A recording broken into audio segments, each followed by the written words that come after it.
नमस्कार साथियों, आज हम भगवत गीता के बारे में बात करने जा रहे हैं, जिसमें जब भीम तथा दुर्योधन के पक्ष में अन्य वीरों ने अपने अपने शंख बजाए और तो पांडव के हृदय में वीर दर्द नहीं हुए। ऐसी घटना का वर्णन नहीं मिलता, किंतु इस विशेष श्लोक में कहा गया है कि पांडव के पक्ष में शंखनाद के से धृतराष्ट्र के पुत्रों के हृदय में वीर दर्द हो। इसका कारण स्वयं पांडु और भगवान श्री कृष्ण ने उनका विश्वास है। परमेश्वर की शरण ग्रहण करने वाले को किसी भी प्रकार का भय नहीं रह जाता। यथार्थ भक्ति से युवक मनुष्य से सारे सद्गुण रहते हैं जो सत्पुरुषों या देवताओं में पाए जाते हैं, जबकि अद्भुत अपनी शिक्षा तथा संस्कृति के द्वारा भक्ति योगाओं में चाहे कितना भी उत्तीर्ण क्यों ना हो, इन ईश्वरीय गुणों से वही होता है। अतः सब जनों, मित्रों तथा संबंधियों को युद्ध भूमि में देखते ही अर्जुन उन सब के लिए करुणा से अभिभूत हो गए, जिन्होंने परस्पर युद्ध करने का निश्चय किया था। जहाँ तक उसके अपने सैनिकों का संबंध था, वह उनके प्रति प्रारंभ से दयालु था, किंतु विपक्षी दल के सेनाओं की आस्त्रक मृत्यु को देखकर वह उन पर भी दया अनुभव कर रहा था। और जब वह इस प्रकार सोच रहा था, तो उसके अंगों में कंपन होने लगा और मुंह सूख गया। उन सबको युद्ध भूमि मुख देखकर उसने आश्चर्य भी हुआ।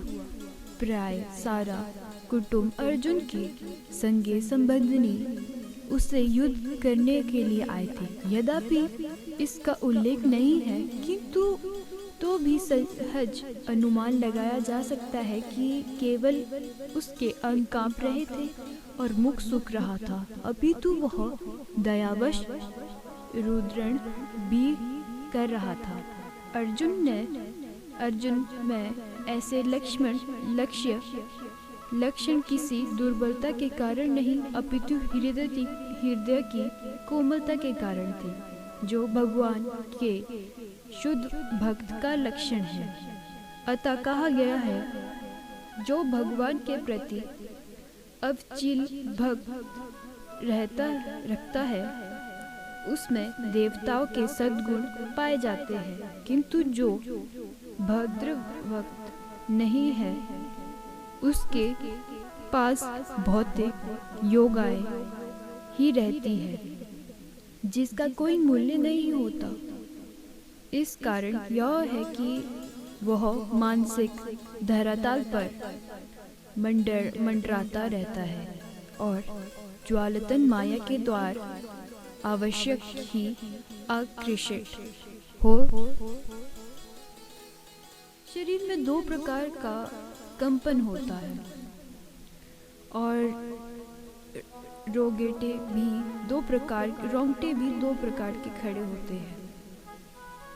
ऐसा या तो आध्यात्मिक परमानंद के समय या फिर भौतिक परिस्थितियों में अत्यधिक भय उत्पन्न होने पर होता है।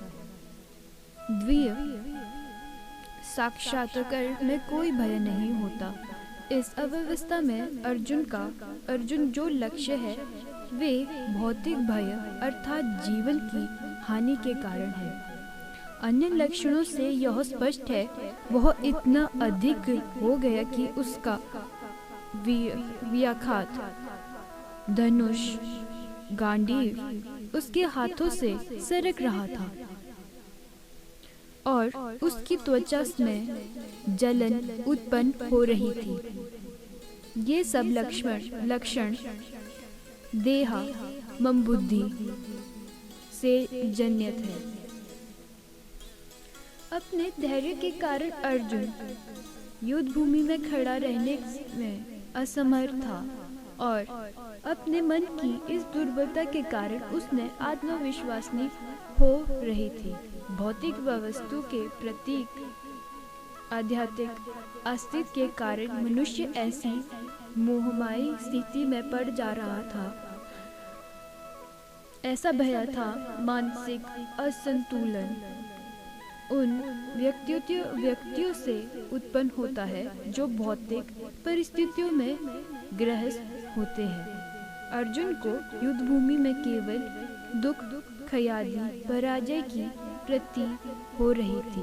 वह शत्रु पर विजय पाकर भी सुखी नहीं होगा। निमित्तिनी विप्रादनी शब्द महत्वपूर्ण है। जब मनुष्य को अपनी आशाओं की में केवल निराशा दिखती है तो वो सोचता है कि मैं यहाँ क्यों हूँ। प्रत्येक प्राणी अपने में तथा अपने स्वार्थ में रुचि रखता है। किसी की भी परमात्मा में रुचि नहीं होती है। कृष्ण की इच्छा से अर्जुन अपने स्वार्थ के प्रति अज्ञान दिख रहा है। मनुष्य का वास्तविक स्वास्थ्य तो विष्णु या कृष्ण में निहित है।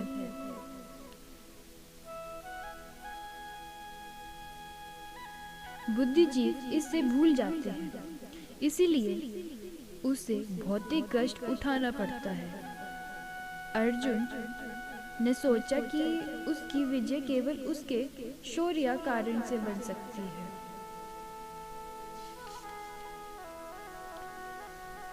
यह जाने बिना कि मनुष्य या स्वार्थ विष्णु या कृष्ण में है, सो बुद्धिजीव शरीर संबोधित के प्रति यह सोचकर आकर्षित होते हैं कि वे ऐसे परिस्थितियों में प्रसन्न हो रहे हैं। ऐसी देह बुद्धि के कारण वे भौतिक सुख के कारणों को भी भूल। अर्जुन को क्षत्रिय का नैतिक धर्म भी भूल गया था। कहा जाता है कि दोनों मनुष्य परम शक्तिशाली तथा ज्वालामय सूर्य मंडल में प्रवेश करने के योग्य रहते हैं।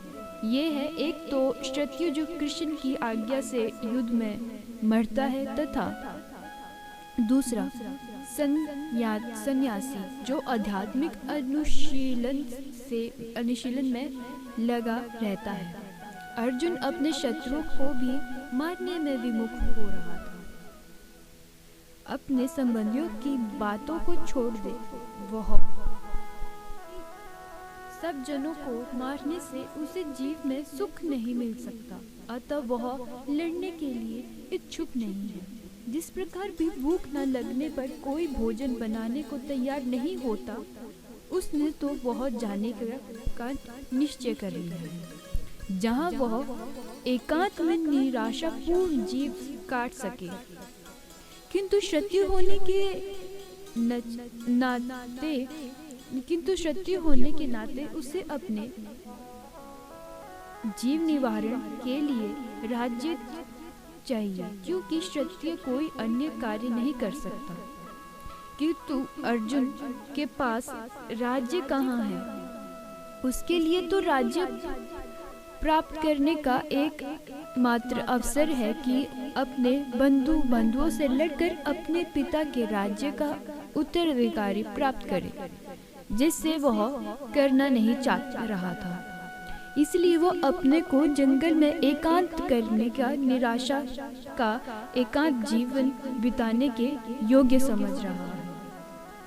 अर्जुन ने भगवान कृष्ण को गोविंद कहकर संबोधित किया है, क्योंकि वे गौवों तथा इंद्रियों की समस्त प्रसन्नता के विषय में है।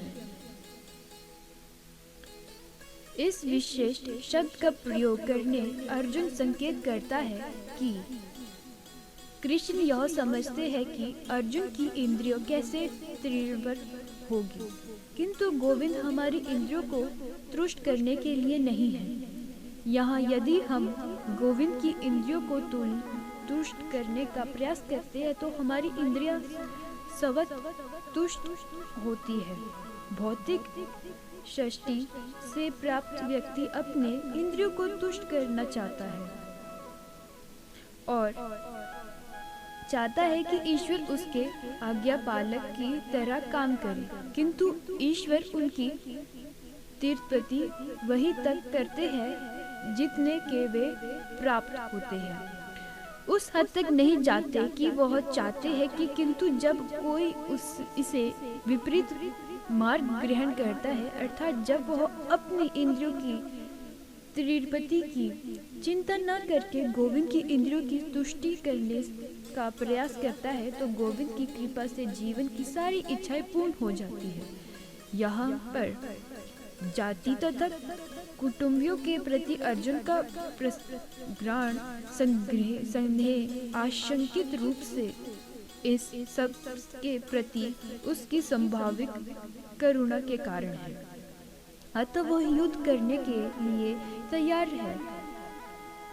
यह हर व्यक्ति अपने भय का प्रदर्शन अपने मित्रों तथा परिजनों के साथ समक्ष करना चाहता है, किंतु अर्जुन को भय है कि उसके सारे मित्र तथा परिजन युद्ध भूमि में मारे जाएंगे और वह विजय के पश्चात उनके साथ अपने वैभव का उपयोग नहीं कर सकेगा।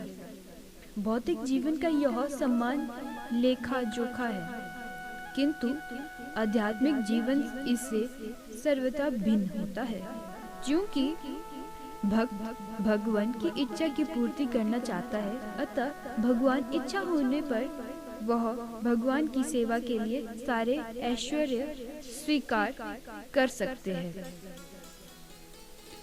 तो हम इसी के साथ तीसरे अध्याय में आगे जानेंगे कि भगवान इच्छा ना हो तो ऐसे पैसा भी ग्रहण नहीं करता।